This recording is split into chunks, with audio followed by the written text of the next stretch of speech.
She's just evil. Like, there's nothing like her. Why would she even tweet that? Like, don't you have I think she just sits around That's in her evil lair whenever she runs out of Eye of Newt and small children to boil. Hillary Clinton is one of the most disgusting human beings on the planet. Very much so. Always has been, always will be, and will be inserting clips on her response to Benghazi several times throughout the interview. I want to show who she is. Hillary Clinton is back in the spotlight again, and this time it's not a polished journalist or a rival politician stepping in. It's Tyrus, the former wrestler turned political commentator, and trust me, he's not holding back. Tyrus has thrown open Hillary's closet, and let's just say the skeletons inside aren't sitting quietly. They're dancing right out in the open. This isn't some gentle roast. It's more like a full-on smackdown, taking aim at the strange contradictions in Hillary's career like a steel chair hitting hard in the middle of a wrestling ring.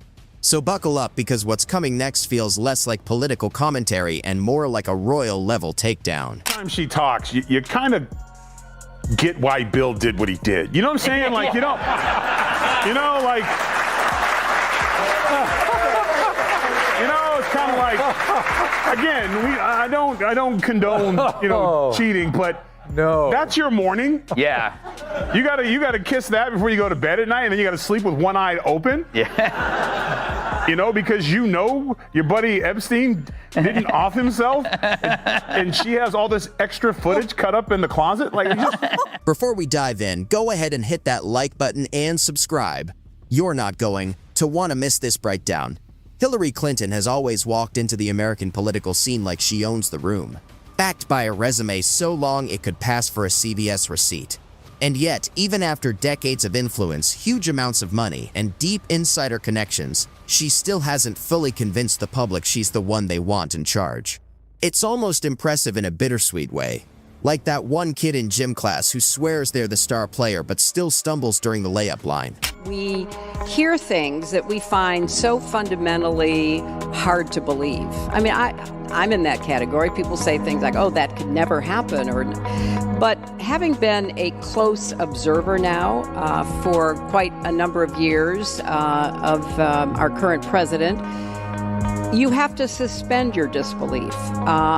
And you have to do two things simultaneously. You have to both listen to what he says, because he often telegraphs what he... This is the same woman who managed to lose to Donald Trump. Yes, that Donald Trump. That's not just a defeat. It feels like a record-breaking collapse in modern politics. Imagine spending years polishing your image, lining up donors from Wall Street to Silicon Valley, and building what looks like the perfect campaign machine, only to stumble at the finish line because you didn't even show up in Wisconsin. They wanted us to believe it was a big naughty redhead that was going around, was going to ruin the world and do all kinds of bad things to us. Turns out the catfish was, hey, we don't boo here, but for this one time you may boo. But Hillary's biggest problem has always been her contradictions. She presented herself as a champion of the working class while collecting $225,000 checks for private speeches to Goldman Sachs. That doesn't feel relatable. It's like showing up to a backyard barbecue in an outfit made of caviar and saying, "Don't worry guys, I totally understand your struggle." The disconnect couldn't have been more obvious. An apology tour for lying to the American people and ruining 2 years of Trump's presidency and affecting elections with Russiagate, impeachment, and fake dossiers. Oh yeah, let's not forget the P-tape. Turns out it was the Democrats and the lefty media peeing down our backs and telling it was rain. Her instincts, if you can even call them that, have felt like a broken GPS. The kind that tells you to turn left straight into a river. From Iraq to healthcare, Hillary has often chosen the wrong path, only to switch directions later when the polls made it safer. That's not leadership. That's hesitation dressed up as growth. He was the most unlikable candidate in the history of presidents, and that's saying a lot. But Biden says the same thing. He's number two. When Biden says something, does anyone be like, oh? Right. No, they used to go, oh. And then, of course, the emails. The story that just wouldn't go away.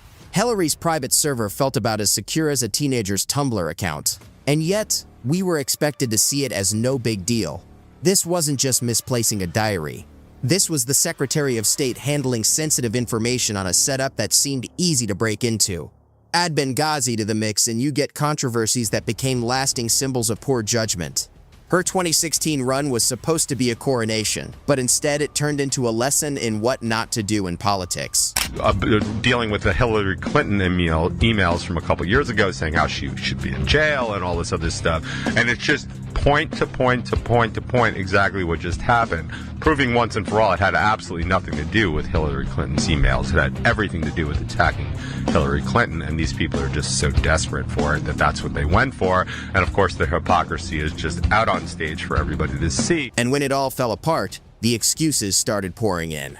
Russia, Facebook memes, James Comey, Bernie supporters, sexism, you name it. It felt like everything and everyone was blamed, except the person who actually ran the campaign. The truth is, Hillary losing wasn't some grand conspiracy. It was a reality check that had been building for years. But, you know, Tyrus, and this goes back to 2016, people were reluctant to talk to pollsters and say, I like Donald Trump. And now, fast forward 8 years later, essentially they're saying, if you like him, you're in a cult. Do you really want to be in a cult? If the cult that Hillary doesn't like, yeah, sign me in. What do I need? Is it a red hat? I'll get. Her time as Secretary of State wasn't much smoother. Sure, she logged more miles than a frequent flyer, boasting about visiting over 100 countries, but traveling a lot doesn't mean you nailed foreign policy. It just makes you an expensive tourist with a government plane. And her efforts to connect with younger voters? Awkward, to say the least. Watching Hillary try to charm millennials was like watching Windows 95 attempt a TikTok dance. When the losing side, or someone, she's just a very unlikable person and will say anything to get this attention. But here's the thing, it's changed. America has changed. We no longer listen to that stuff. Now when they say it, we go, that's why I didn't vote for you. Here's the interesting part. She had every advantage you could imagine. Money, power, name recognition, decades of experience. And yet people still didn't trust her.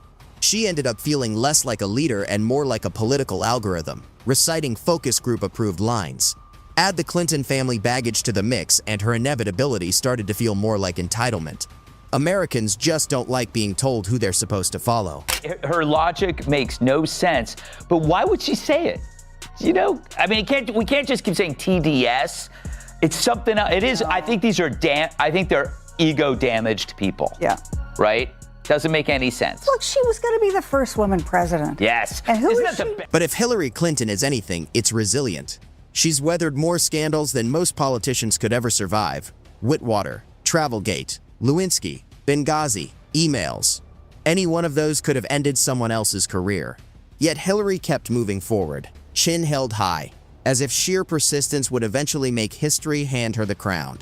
But over time, that persistence started to feel less inspiring and more mechanical, leaving behind a legacy defined not by progress, but by distance from the people she aimed to lead. Woman should be in jail. Literally, Hillary Clinton should be behind bars. And so should the people who worked for her who did this. This is so blatantly corrupt. She wanted to distract from her email scandal.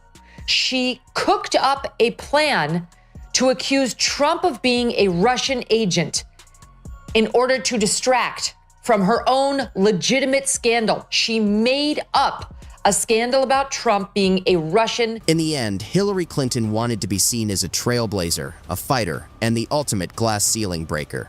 Instead, she's remembered as the woman who lost to Donald Trump. After all the battles, scandals, speeches, and spin, her legacy comes down to one harsh truth. She thought she would be president. She believed she should be president. But in the end, she wasn't. The greatest achievement Trump ever did, when they read the history books, it'll be like, maybe there'll be these wars will be solved in economy, but then there'll be a two-page spread on how he beat Hillary and how that will always be. He'll be on Mount Rushmore for that.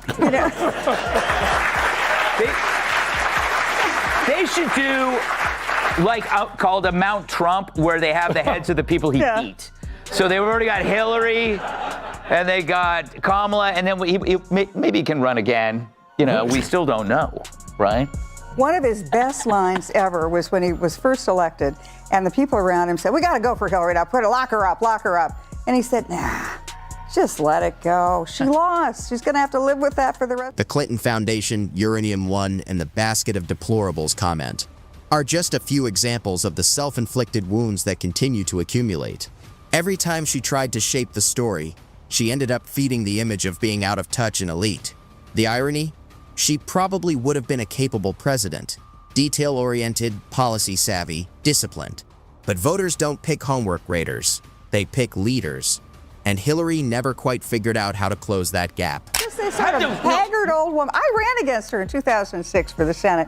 She was riding high. She was going to be the first woman president. The world was at her feet. And now look at her. Yeah, is that the greatest? I mean, you don't even want to look at her. Done. The greatest achievement Trump ever did when they read the history books. It'll be like maybe there'll be these wars will be solved in economy, but then there'll be a two-page spread on how he beat Hillary and how that will always be. He'll be on Mount Rushmore. So, what's left? A Shakespearean-style tragedy crafted by cable news writers. Hillary Clinton had the ambition, the power, the drive, but not the connection. She wanted the crown, but never mastered how to win the kingdom. And more than any scandal or headline, that's why history will remember her not as the first female president, but as the most famous almost. That's true. You know, per Katie's point earlier, though, she is essentially, if you follow her logic, violent crime, good, leave it alone. In trying to make history, she did, but in the harshest way possible. She became the first woman to come close and the first major party candidate to lose to Donald Trump. Instead of shattering the glass ceiling, she became it, unbreakable, transparent, and standing in the way of anyone else moving forward. And maybe that's Hillary Clinton's lasting legacy. A reminder that inevitability isn't a campaign strategy, entitlement isn't a leadership trait, and even the most determined climb can still end in a fall.